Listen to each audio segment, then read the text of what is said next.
pas toujours sur la terre. Parce que Dieu a fixé un temps pour que les ténèbres puissent régner. C'est la même chose avec les enfants d'Israël. Quand ils ont désobéi, l'Éternel les a envoyés entre les mains du roi de Babylone. Et entre les mains du roi de Babylone, ils étaient sous la domination d'un roi étranger.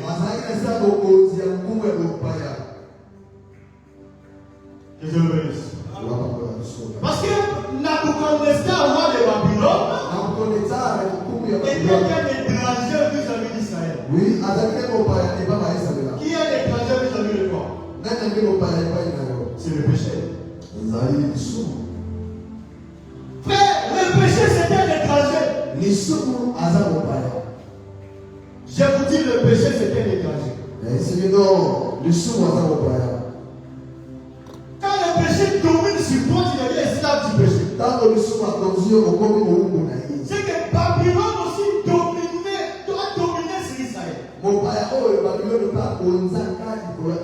Ésaïe chapitre 15, je crois 23, verset 15, ça veut dire que 70 ans c'est les années que dure la vie des rois. C'est que le Seigneur allait donner 70 ans de captivité. C'est que le Seigneur les a donnés entre les mains d'un roi étranger. Pourquoi? Parce qu'ils ont transgressé la parole de Dieu. Je prie que tu ne tombes pas dans le piège de l'ennemi au nom de Jésus. Que tu ne tombes pas dans le piège du péché au nom de Jésus. Parce que si le péché domine sur toi, la vie sera une vie remplie de honte. Je prie que tu ne traverses pas cela au nom de Jésus. Que je le bénisse. Maintenant, frère, Dieu envoie Jérémie pour annoncer la parole de l'Éternel. Il leur dit ceci. Lorsque 70 ans sera accompli, accomplirez en votre égard ma bonne parole. Maintenant, quelle est cette bonne parole? En vous ramenant dans ces lieux-ci. C'est la bonne parole de Dieu. C'est le fait de retourner le peuple vers le Seigneur. Car si la parole de Dieu ne te retourne pas vers Dieu, c'est dans le pas une bonne parole. Quand vous traverserez les temps de votre captivité, et que ce temps arrivera à sa fin, c'est là où je me souviendrai de vous. Je veux dire le Seigneur. Parce que le temps arrive où Dieu se souvient de toi. Je te dis, Dieu se souviendra de toi. Ce n'est pas parce que tu auras accompli telle ou telle chose. Ce n'est pas parce que tu auras laissé sous cela. Mais ce n'est pas parce que tu es dans le cœur de Dieu. Parce que Dieu ne se souvient pas de quelqu'un par exemple comme ça. Dieu se souvient de celui qui est dans son cœur. Même si Israël était rejeté, et Israël était dans le cœur de Dieu. Ce n'est pas parce que tu te retrouves dans cette situation-là que tu te dis que moi, Dieu ne m'aime plus. Non, je le dis, Seigneur, mon papa, qui te châtie parce qu'il t'aime. Mais à un moment donné, à un temps donné, il viendra pour te ramener à lui. Parce qu'il ne t'oublie pas. Ne dis jamais que Dieu t'a oublié. Dieu ne t'a pas oublié. Quel que soit l'état que tu traverses, Dieu ne t'a pas oublié. Au temps fixé, il viendra te ramener. Parce qu'il se rappelle toujours de ses enfants. Il se rappelle de toi au nom de Jésus. Maintenant, il dit car. Il explique maintenant pourquoi il viendra. Voyez? Il explique pourquoi il viendra. Il dit car je connais les projets que j'ai formés pour vous. Il explique ces projets-là. Il dit que ces projets, c'est des projets de paix. Et non de malheur. Je t'assure que j'ai un projet de paix pour toi. mort. Les projets de paix et non de malheur. Pourquoi? Afin de vous donner un avenir et de l'espérance. Car c'est lui qui est sous la domination d'un roi étranger. C'est-à-dire du péché. Même son avenir est de fou. Cette personne n'espère même plus en Dieu. Il ne vit que selon le péché qu'il est en train de commettre. Mais quand l'Éternel vient, parce que son temps s'est accompli, l'Éternel vient pour dire à la personne qui est sous le péché: je ne t'ai jamais oublié. Car je connais le projet que je veux. Les projets de paix dans la malheur.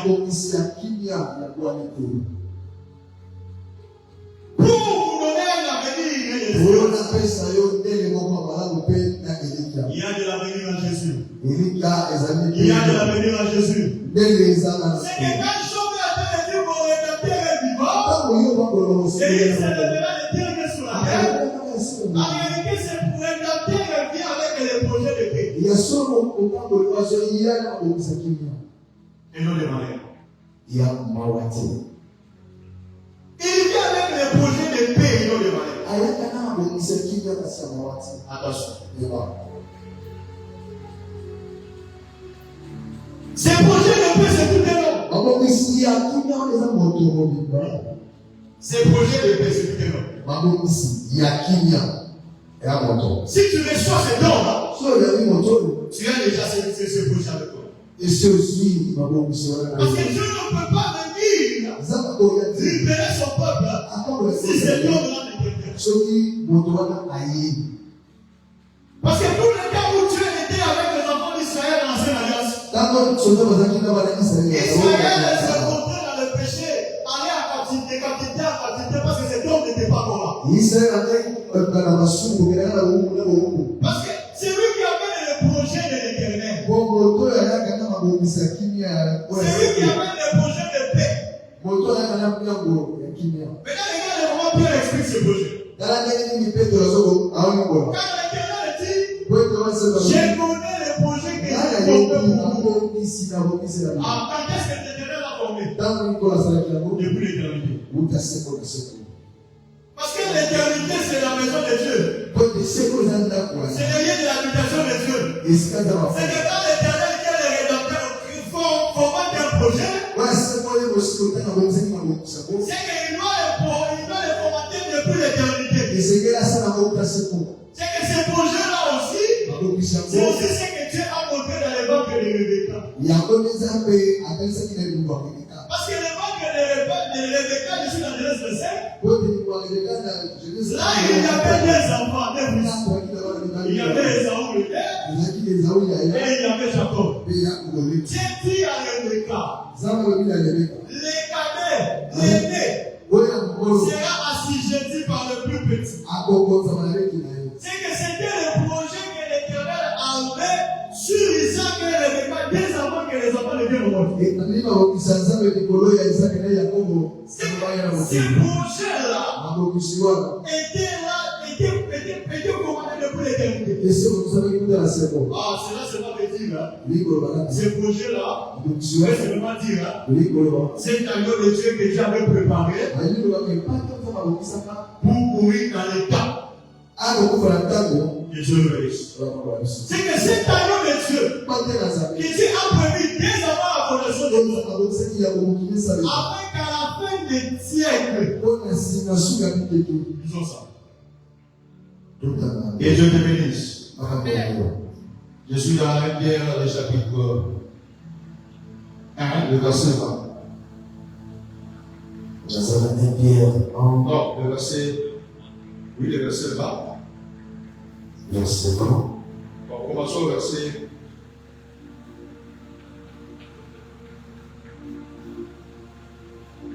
Verset 18.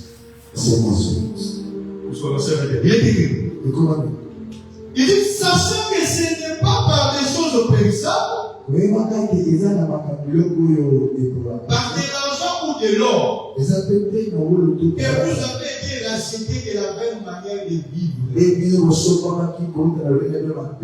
avez hérité de vos pères. Verset 9 dit, mais par le sang précieux de Christ. Maintenant on explique ce sang-là, précieux. Maintenant on explique maintenant, c'est comparé à qui? Mais par le sang précieux de Christ, comme un agneau sans défaut et sans tache, verset 20, prédestiné avant la fondation du monde, manifesté à la fin des temps à cause de vous. Vous voyez ce verset ici? Ce verset ici explique que la manifestation de l'agneau de Dieu a été faite à la fin des temps. C'est que quand Jean-Baptiste se présente que voici l'agneau de Dieu comprenez directement que c'est la fin des temps. Donc Jean nous a dit, et les rédacteurs s'élèvent les derniers. C'est que nous comprenons frère, que cet agneau-là, comme il s'élève à la fin des temps, les derniers, c'est que c'est lui le rédacteur. Que je le bénisse. Quand il s'élève comme l'agneau de Dieu, maintenant il dit qu'il par lui croyait en Dieu. La Bible dit la foi est une ferme assurance des choses. Il n'y a pas d'espérance sans la foi. Voilà pourquoi c'est Jérémie. Dieu lui a dit que les projets de paix vont vous donner un avenir et de l'espérance. Qui avait ça en réalité? C'est l'agneau de Dieu. C'est le Seigneur Jésus. C'est que quand le Seigneur Jésus vient dans ta vie, il t'amène le projet de paix de l'Éternel.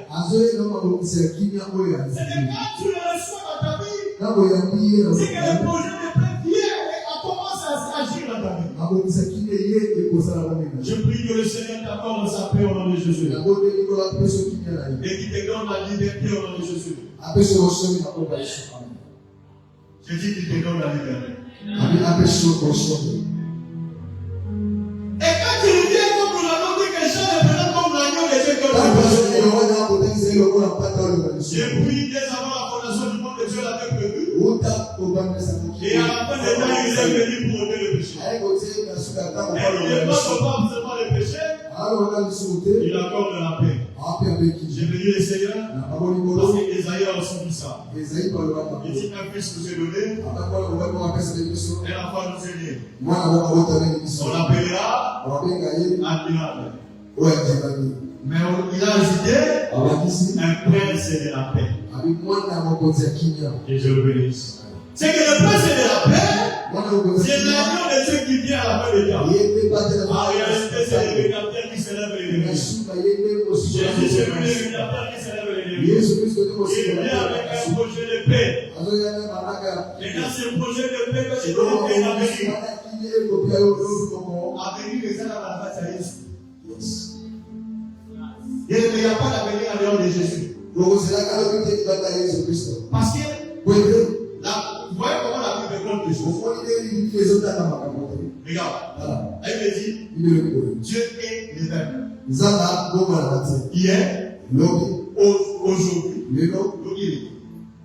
Hier, aujourd'hui, hier, aujourd'hui, on ne dit pas le même.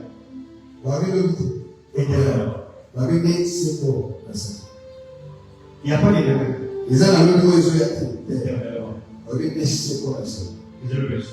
C'est comme ça que la Bible place les choses. Il y a les choses d'hier, les jours d'aujourd'hui, après aujourd'hui. Il y a l'éternité. C'est que l'avenir ici, c'est l'éternité. C'est lui qui donne cet avenir. C'est Jésus. Si tu mets la mort de Jésus, tu n'auras pas cette éternité. Tu ne retourneras pas au pays des cieux. Tu ne retourneras pas au ciel. Parce que tu manques à celui qui peut te donner de l'avenir.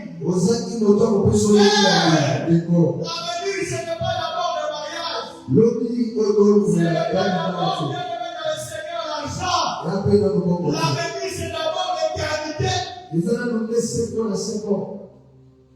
Mais celui qui te donne cet avenir, c'est le rédempteur qui s'élève le dernier sur la terre. Mais un jour, c'est le rédempteur le marché. Il est en train de marcher avec les apôtres. Il marchait. Pierre lui dit, s'il vous plaît, mec. Nous t'avons suivi. Toi, le prince de la paix.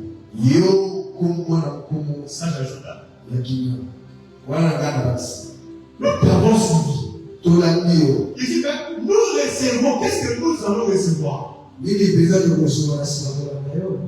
Jésus aime ces questions-là. Il répond à Pierre. Il lui dit, quiconque me suivra, il dit qu'il recevra au centuple dans ces siècles-ci. Ces siècles-ci, c'est aujourd'hui. Au centuple dans ces siècles-ci. Siècle à venir. La vie éternelle. Donc Jésus s'explique que l'avenir, c'est la vie éternelle. Et le reste nous sera donné par-dessus tout. Parce que le projet de paix de l'éternel, c'est pour te rendre fort, capable de rentrer au ciel.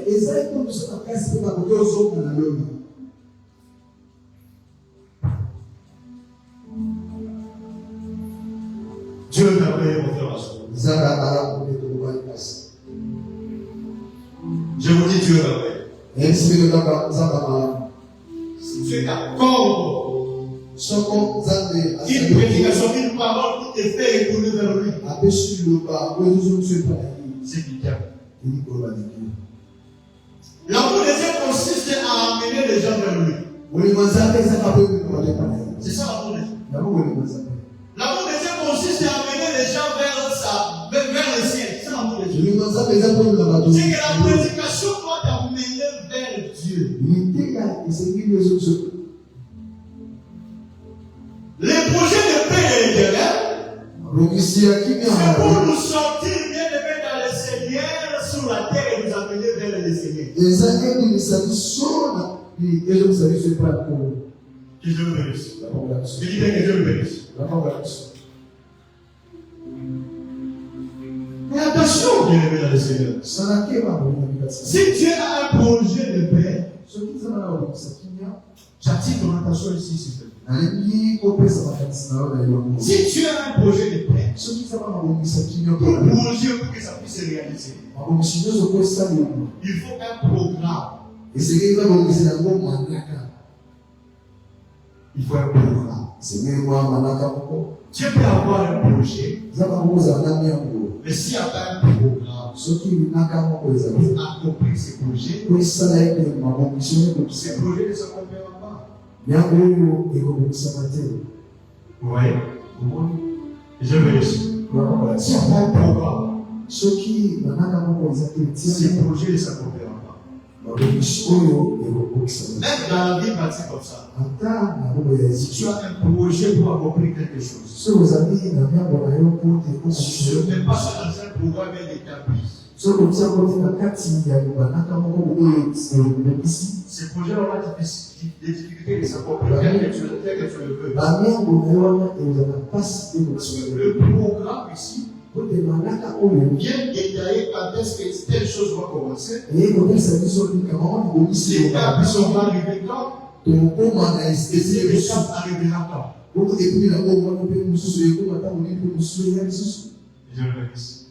C'est que Dieu aussi, c'est quelqu'un qui, quand il fait un projet, il le met dans un programme. Gloire au Seigneur. Maintenant, le programme de Dieu pour l'accomplissement de son projet de paix. Parce que là, il y avait le programme de sortir les enfants d'Israël. J'ai lu la dernière fois, c'est ça. Il est dit, après 70 ans, je reviendrai et je vous ramènerai ici. Car je connais le projet que j'ai pour vous. Les projets de paix et non de malheur. Mais nous voilà un prophète qui est en captivité avec le peuple. Dans Daniel 9, il va prendre ce livre-là de Jérémie. Il lit ce que Dieu avait dit à Jérémie. Il a dit que nous ferons 70 ans ici à la captivité. Il regarde le temps où ils étaient entrés. Et le temps il commence à lire. Il comprend que 70 ans se sont accomplis. Je suis dans Daniel chapitre 9, verset 1 à 5. Il voit que 70 ans s'accomplit. Jérémie regarde. Il dit que après 70 ans, après 70 ans, vous peuplez. Et je viendrai dans vous. Daniel a dit aussi ça. Après avoir lu ça, Daniel a commencé à prier. Et je le bénis. Vous voyez? Daniel a commencé à prier. Après que Daniel ait prié, maintenant Dieu vient lui donner la réponse. La réponse de Dieu, Dieu lui donne un programme de la sortie du peuple. C'est que le projet de paix qui était de sortir et rentrer en Israël, Dieu le programme. Il le met dans un programme. C'est ce qu'on appelle le programme de 70 semaines de vie. Maintenant, je ne suis pas en train de parler de ce programme de 70 semaines. J'ai pris seulement ça pour expliquer ici par rapport à toi et moi. Attention. Parce que 70 semaines, c'est un programme de pardon pour le peuple. Je voulais prendre ce mot-là, cette connotation de pardon. 70 semaines, c'est le programme de pardon pour le peuple. En même temps, c'est le programme de grâce. C'est que Dieu a amené un programme de grâce pour faire entrer son projet de paix. Cela veut dire que si Dieu ne te fait pas grâce, tu ne vivras pas sa paix. Que Dieu le bénisse. Si Dieu ne te fait pas grâce, tu ne vivras pas sa paix. Pourquoi nous disons ça? Parce qu'un jour, Pierre a demandé à Jésus, Maître, combien de fois devons-nous pardonner à mon prochain? Est-ce que c'est 2 fois? Ou combien de fois?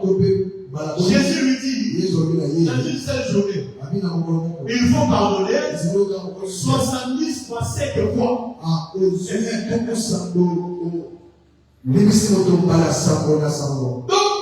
Jésus dit à Pierre, il faut pardonner 70 fois 7. Oh, quand tu m'as dit 70 fois 7, cela lui donne 490 fois. Donc, quelqu'un pêche contre toi, tu lui pardonnes. Il pêche encore, tu lui pardonnes. Pas demain, c'est le même jour. Il pêche encore, tu lui pardonnes. Il pêche encore, le même jour seulement. Tu lui pardonnes. Est-ce que le royaume peut pécher pendant 490 fois? Est-ce que le royaume peut pécher pendant 490 fois à une seule journée?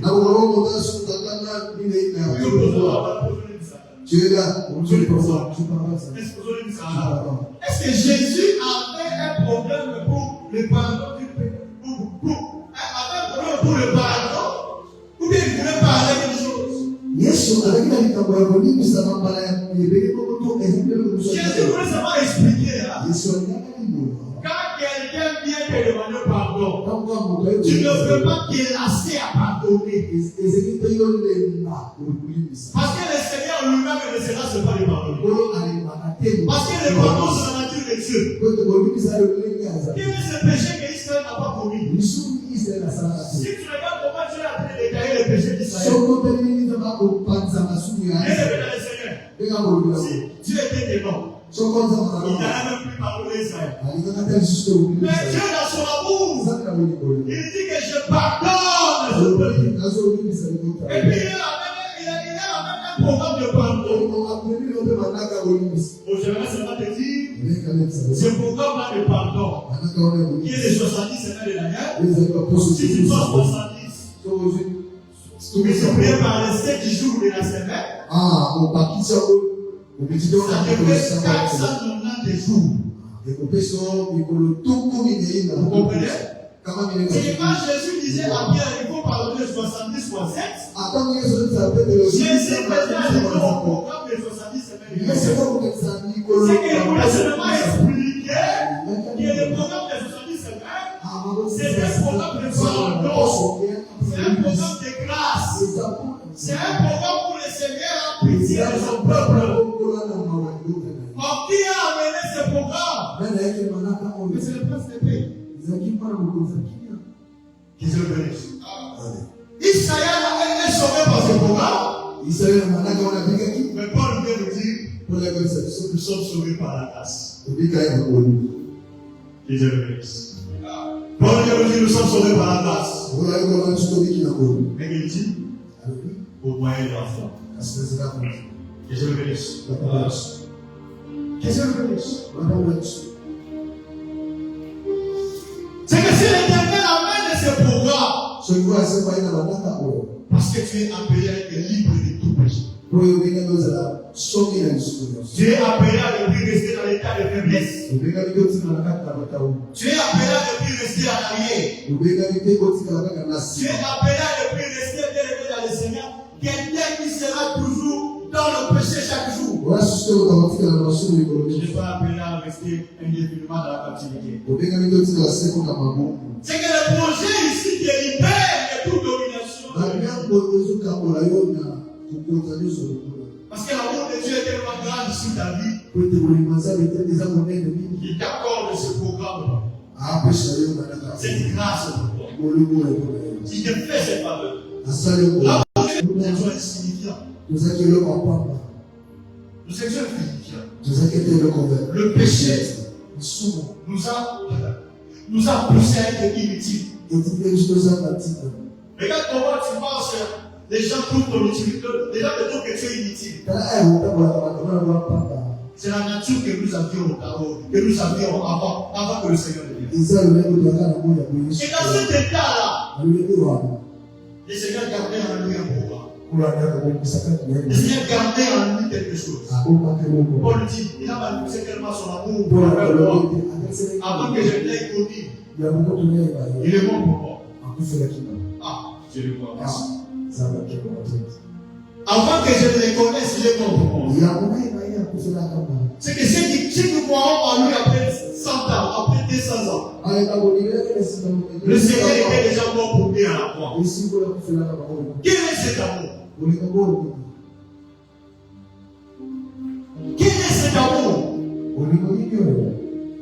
Mais qu'est-ce qui se passe? Dieu est mort pour toi afin que tu sortes de ton état de faiblesse pour être fort. J'ai dit que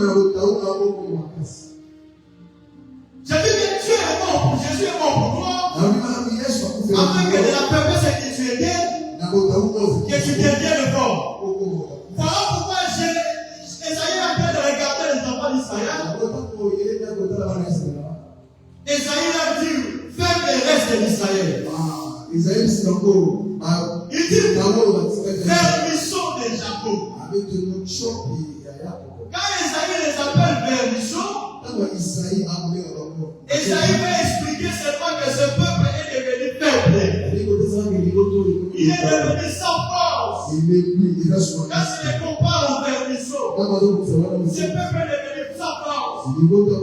C'est que les vermisseaux, c'est le petit éveil. C'est le petit verre, le vermisseau. Que Dieu nous bénisse. Non, le petit verre, le petit.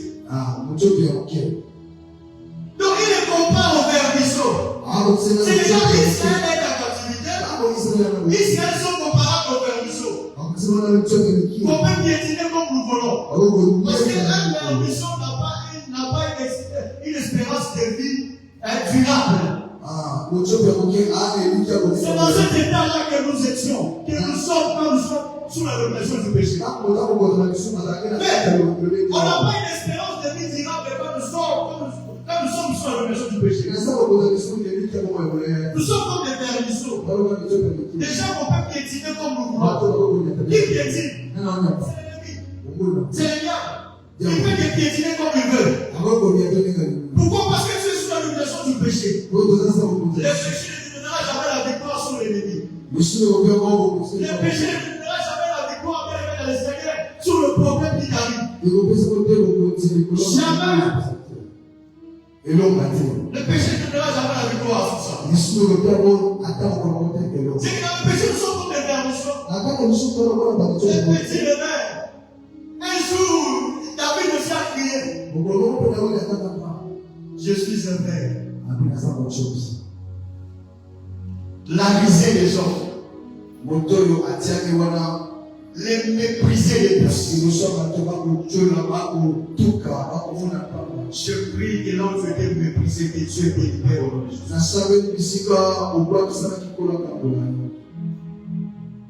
David est arrivé à un certain moment. Il a crié, il a dit, je suis comme un ver. Les mépriser les hommes. Il dit, moi je suis un ver et moi un homme. Le pauvre des hommes est le méprisé du peuple. Somme 27. Quand David a dit ça, en réalité, David est en train de prophétiser sur le véritable de David. Parce que quand le Seigneur est venu, le Seigneur a pris la chair de l'homme. Il n'avait pas péché, mais il a pris la chair du péché. C'est comme il a pris la chair du péché, c'est qu'il est devenu aussi un père. Parce qu'il est devenu un père, le peuple l'ont méprisé. Il est devenu le propre de tous les hommes. Quand il est monté à la croix, tout le monde l'a méprisé. Il avait la nature divine. Pourquoi il a pris la nature divine? C'est qu'il devait être comme nous. Parce qu'il devait prendre notre nature afin de nous donner sa nature.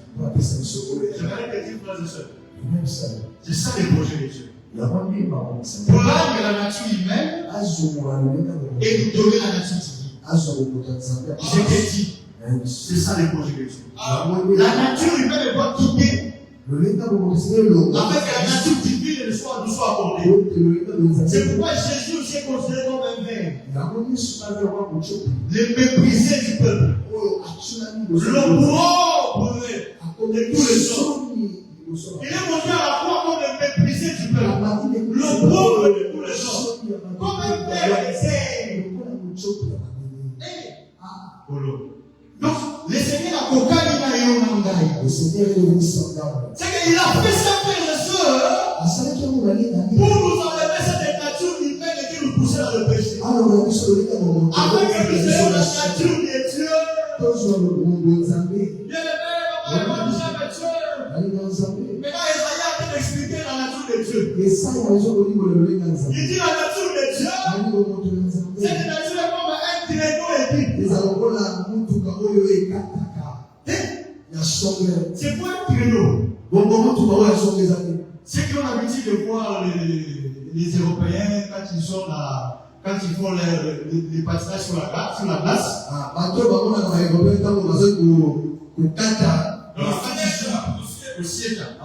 Sur la glace.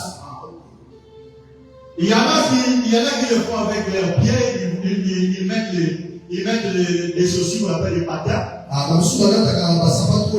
Et sur la glace, ils sont en train de glisser avec ces chaussures. Il y a aussi des voitures, des chariots, on peut appeler des chariots, destinés à la glace. On met les gens à la base, maintenant ça glisse sur la la nation. Souvent, c'est les chefs qui les traînent. Souvent, c'est les chefs qui les traînent, soit que nous. Mais dans le contexte ici, nous sommes là. Ces traîneaux ici, on les utilisait dans les champs. Maintenant, dans les champs, on utilisait ces traîneaux pour labourer et battre le froment. Et Dieu le bénisse. Maintenant, cette façon de battre le froment, que le Seigneur a dit que je ferai de mon peuple ça. Quel peuple? Le peuple qui était considéré comme le vermisseau. Vous voyez? C'est que le peuple qui était considéré comme le vermisseau, l'Éternel, quand il est venu, il a pris la chair.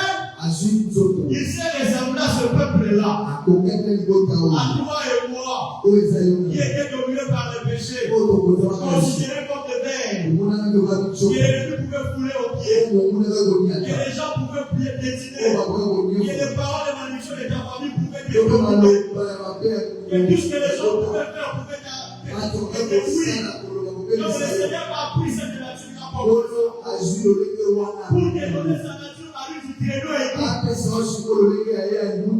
nature du traîneau est dit, c'est la nature du Saint-Esprit. Parce que le traîneau est dit, si c'est le Saint-Esprit, je vous donnerai une bouche. On ne va te dire, personne ne vous résistera. Regarde ce que les amis appellent le dire verset 14, verset 15. Il dit que ces traîneaux est dit, qu'est-ce qu'ils feront? Ils vont broyer les montagnes. Ils vont broyer les collines. Donc, ils sont les montagnes. Les montagnes, c'est les ennemis, non? On a dit à son Babel. Qui est dit grande montagne? Les vents sont Babel. Tu seras aplani. C'est que la montagne là, et quel est l'ennemi de Zorobabel? C'est que nous comprenons que la montagne, que les traîneaux à tout moyen, c'est l'ennemi du traîneau. C'est que quand le Saint-Esprit vient, aucune montagne ne peut résister face au Saint-Esprit. Aucune montagne ne peut résister face au Saint-Esprit. C'est pourquoi Psaume 114 a été dit. Quand Israël est sorti d'Égypte, quand le peuple de Jacob s'éloigna d'un peuple barbare,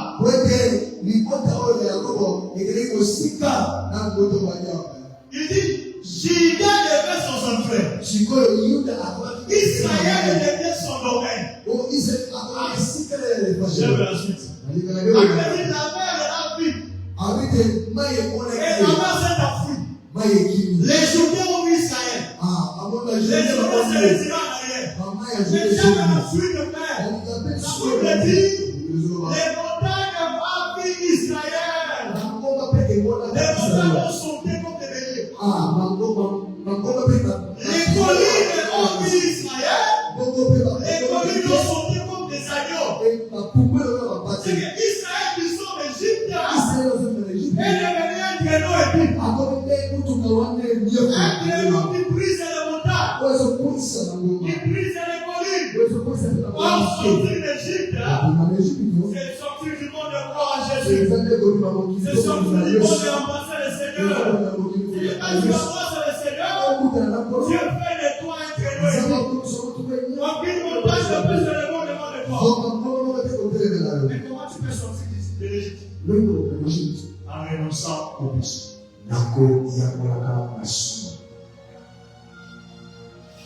Quand tu renonces au péché, le Saint-Esprit a une pleine action à ta vie. Parce que Israël quitte l'Égypte, il renonce au péché de l'Égypte. Et Dieu qui est habité en lui comme le Saint-Esprit, comme le Dieu puissant. Il fait de lui 50%. Il dit qu'il fait de lui un homme puissant. J'ai dit qu'il fait de lui un homme puissant. Et même le Dieu qui fait un homme puissant. Mais comment? En renonçant au péché, Frères et sœurs, quand tu es dans ce péché, tu deviens un homme puissant. Tu deviens un homme fort. Tu deviens même un homme spirituel. Un homme capable de résister face à toute montagne. Là, le Seigneur dit, c'est lui qui a la foi comme les hommes s'élever est capable de dire à toute montagne. On te doit l'essayer et jette-toi la main. Et la montagne lui obéira. Face à cette personne-là, c'est celui qui est devenu héroïque. C'est celui qui est devenu un homme spirituel. C'est celui qui a renoncé au péché.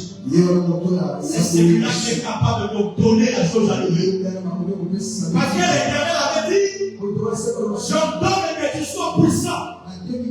C'est l'heure de descendre sur celui qui a renoncé au péché.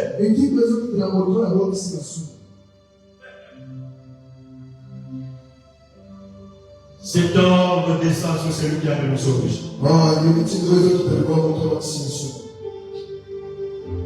Cet ordre descend sur celui qui a renoncé au péché. Je sais que Dieu est juste. Et il n'a pas changé son programme pour ta vie. Il n'a pas changé son projet pour ta vie. Il n'a pas changé sa promesse sur ta vie. Il n'a rien changé. Il n'a rien changé. Les promesses de Dieu sur ta vie sont restées intactes. Mais son programme, c'est faire de toi être héroïque. C'est là que tu commences à renoncer au péché. Voilà le programme de Dieu. Le programme tiré de la terre. C'est là qu'on commence par les renoncements au péché. Parce que celui qui ne renonce pas au péché continue à être sous la domination des rois étrangers. Parce que le péché c'est un étranger. Tu as un programme pour ta vie. C'est pour faire de toi un homme puissant et pas puissant. Tu ne peux pas être un homme puissant et pas puissant si tu continues à dévorer dans le péché. Je prie que Dieu te libère. Et l'amour de Dieu réparti dans ces lieux pour se donner la force de sortir. Et l'amour de Dieu réparti dans ces lieux pour donner la capacité de quitter la nature du verre de terre. Je prie que le Seigneur te fasse sortir dans la nature du verre de terre. Parce que Jésus a pris cette nature pour te faire devenir un homme puissant. C'est la nature du verre de terre qui sera toujours dominée par les hommes. Aussi longtemps que tu vois toujours la nature du verre de terre, tu seras toujours piétiné par tout homme. Quand les petits sorciers peuvent te dominer. Et non pas comme ça, on dit c'est que le moment la bonne personne a descendu à sa maison de Cologne. Parce que tu es à contrôle de la nature du verre de terre. Je prie que le Seigneur nous sorte de cette nature. Il a promis cette nature pour que tu sois le pas.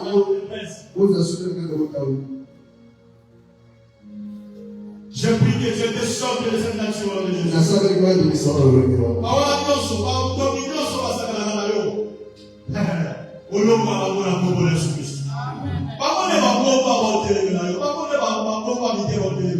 Quand tu deviens un créneau aiguille, tu vas broyer ces montagnes. Je prie que Dieu te donne la puissance au nom de Jésus. Là où tu n'arrives pas à t'élever, que Dieu te donne la force de t'élever. Là où tu es élevé du faible et que Dieu t'élève mon Dieu. Le projet de Dieu, c'est pas pour que tu puisses rester faible. Le projet de Dieu, c'est pour que tu sois un homme puissant, pas puissant. Il dit, voici, je vous donnerai la puissance. Le Saint-Esprit se relâche. Pourquoi le Saint-Esprit s'endort? À cause de la nature du péché. À cause du péché. Je prie que tu sois libéré de la nature de Jésus.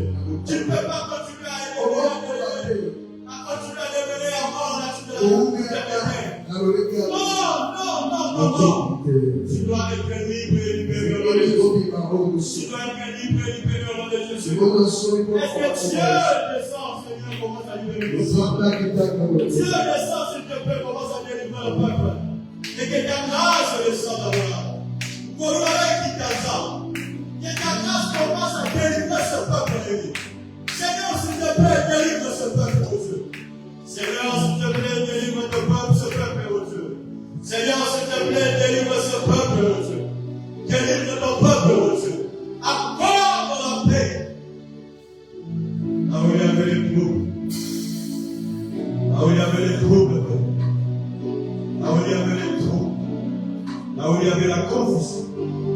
J'ordonne que la confusion soit ôtée au nom de Jésus. J'ordonne que la confusion soit ôtée au nom de Jésus. J'ordonne que la confusion soit ôtée au nom de Jésus. J'ordonne que la confusion soit ôtée au nom de Jésus. Maintenant, où Dieu relève le sang. Maintenant, où Dieu relève ton peuple. Maintenant, où Dieu accorde ta force. Dans le nom de Jésus. Est-ce que tu peux acclamer le Seigneur? Acclame le Seigneur. Acclame le Seigneur. Que Dieu te bénisse. Que Dieu soit loué.